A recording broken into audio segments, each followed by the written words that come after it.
Hi hello అందరికి నమస్తే. ముందుగా శ్రీ బలాభిమన్యు ఛానల్ కి స్వాగతం సుస్వాగతం. దేశవ్యాప్తంగా సంచలనం రేపిన ఢిల్లీ లిక్కర్ స్కామ్ కేసులో గత 5 నెలలుగా జైల్లో ఉన్నటువంటి కవితకు ఈరోజు సుప్రీంకోర్టు బెయిల్ అయితే ఇవ్వడం జరిగింది.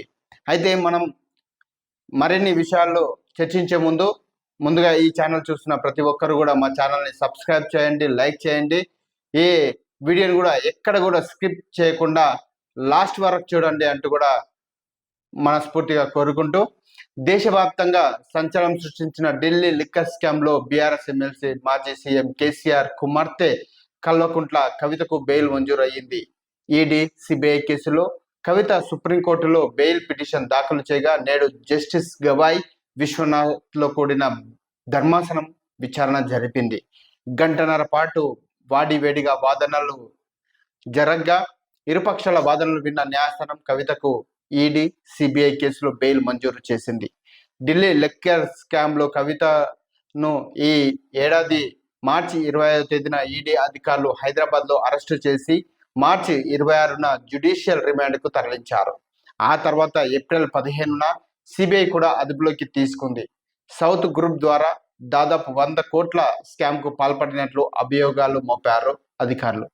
ఈ మేరకు హౌస్ అరెస్ట్ కోర్టులో ఛార్జిషీట్ దాఖలు చేయగా న్యాయస్థానం ఆమెకు జ్యుడిషియల్ రిమాండ్ విధించింది.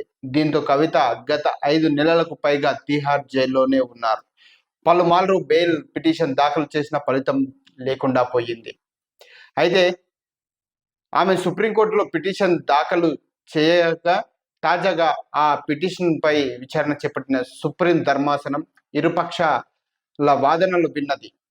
కవిత తరపు న్యాయవాది ముకుల్ రోహత్గి వాదనలు వినిపిస్తూ సౌత్ గ్రూప్ దాదాపు 100 కోట్లు అంటున్నారని, కానీ ఇప్పటి వరకు ఒక్క రూపాయి కూడా రికవరీ చేయలేదని అన్నారు. విచారణలో తీవ్ర ఆలస్యం జరుగుతుందని, ఇది పూర్తిగా తప్పుడు కేసు అన్నారు.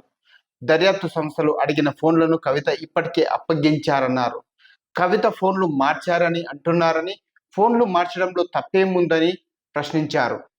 ఈ కేసులో 493 మంది సాక్షులను విచారించారన్నారు. సాక్షులను బెదిరించారని, కవితపై అభియోగాలు మోపుతున్నారని, కానీ ఎక్కడ కూడా కేసు నమోదు కాలేదన్నారు కవిత తరపు న్యాయవాదులు. కవిత ఎక్కడికి పారిపోదని, సిసోడియాకు ఇచ్చిన బెయిల్ అవకాశాలే కవితకు వర్తిస్తాయని చెప్పారు. వీటన్నిటిని పరిగణలోకి తీసుకొని బెయిల్ మంజూరు చేయాలని సుప్రీం ధర్మాసనానికి విన్నవించారు. అయితే సిబిఐ ఈడీ తరపు న్యాయవాది ఎస్వి రాజు వాదనలు వినిపిస్తూ కవిత ఫోన్లలో ఉన్న డేటాను ఉద్దేశపూర్వకంగానే ఫార్మాట్ చేశారన్నారు. ఫోన్లో డేటా ఎక్కువైనప్పుడు డిలీట్ చేస్తారు, కానీ ఫార్మాట్ ఎవరు కూడా చేయరన్నారు. కవిత ఆధారాలు సాక్ష్యాలు తారుమారు చేశారని వాదించారని, దర్యాప్తుకు కవిత సహకరించడం లేదని, ఈ పరిస్థితుల్లో ఆమెకు బెయిల్ ఎలా ఇస్తామని సిబిఐ ఈడీ తరపు న్యాయవాది ఎస్వి రాజు తన వాదనలు వినిపించగా ఇరుపక్షాల వాదనలు విన్న న్యాయస్థానం కవితకు సెక్షన్ 45 ఎందుకు వర్తించదని సిబిఐ ఈడీ న్యాయవాదిని సుప్రీం ప్రశ్నించింది. ఈ కేసులో అప్రూవర్గా మారిన అరుణ్ పిల్లై తన స్టేట్మెంట్ ఎందుకు ఉపసంహరించుకున్నారని ప్రశ్నించింది.